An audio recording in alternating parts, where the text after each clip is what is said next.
पाहूयात पुढची बातमी। सरपंच संतोष देशमुख हत्या प्रकरणी पुढची सुनावणी आता 6 मार्च रोजी होणार आहे। आरोपी पक्षाने सर्व कागदपत्रांची पूर्तता करावी, न्यायालयाच्या सरकारी पक्षाला या सूचना देण्यात आल्या। बीडमधल्या सरपंच संतोष देशमुख हत्या प्रकरणी पुढची सुनावणी आता 6 मार्चला होणार आहे।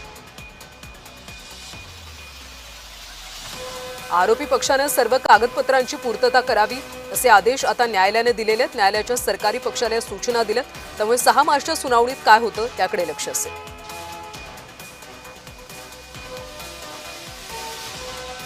सविस्तर अपडेट्स देत आहेत आमचे प्रतिनिधी अमीर हुसेन। अमीर, काय अपडेट्स आहेत सध्या?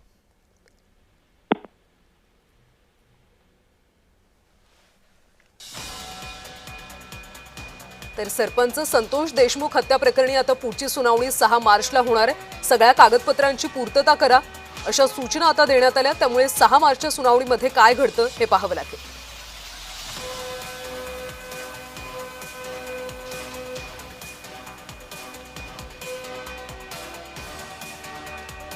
आरोपी पक्षाने सर्व कागदपत्रांची पूर्तता करावी अशा सूचना देण्यात आल्या। न्यायालयाच्या सरकारी पक्षाला या सूचना दिल्यात। आता पुढची सुनावणी 6 मार्च रोजी होणार आहे।